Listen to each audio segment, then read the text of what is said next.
Hello കുട്ടിമണീസ്, എന്തൊക്കെയുണ്ട് വിശേഷങ്ങള്? അമ്മുക്കുട്ടിയെ പട്ടുപാവാടയൊക്കെ ഇട്ട് ഒരുങ്ങി സുന്ദരി കുട്ടിയായിട്ട് അമ്പലത്തിൽ പോകാനായിട്ട് ഇറങ്ങിയതാണ് കേട്ടോ. ഞങ്ങൾ ചോറ്റാനിക്കര അമ്പലത്തിൽ പോവുകയാണ്. ഭയങ്കര തിരക്കുള്ളൊരു ദിവസമായിരുന്നു കേട്ടോ. അതുകൊണ്ട് പെട്ടെന്ന് റെഡിയായി ടപ്പേന്ന് പറഞ്ഞ് പോവുകയാണ്. പാറുക്കുട്ടിയെ ആദ്യമേ തന്നെ ഫ്രണ്ടിൽ കയറി ഇരിപ്പുണ്ട് കേട്ടോ. കാരണം എന്താണെന്നറിയാമോ, അമ്മുക്കുട്ടി അവിടെ ഇരിക്കാതിരിക്കാൻ വേണ്ടിയിട്ടാണ് കേട്ടോ. എപ്പോഴും അമ്മുക്കുട്ടിയാണ് ഫ്രണ്ടിലിരിക്കുന്നത്.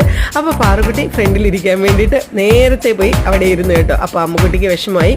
അങ്ങനെ നമ്മള് ചോറ്റാനിക്കര അമ്പലത്തിൽ വന്നിട്ടുണ്ട്. അമ്പലത്തില് ദർശനത്തിനായിട്ട് നല്ല തിരക്കായിരുന്നു കേട്ടോ. ഒരുപാട് ആൾക്കാർ പല സ്ഥലങ്ങളിലായിട്ട് വന്നിട്ടുണ്ടായിരുന്നു. അപ്പോൾ കുറേ സമയം കഴിഞ്ഞിട്ടാണ് കേട്ടോ ഞങ്ങള് ദേവിയെ തൊഴുത് ഇറങ്ങിയത്.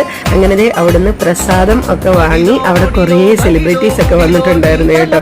നല്ല രസമായിരുന്നു.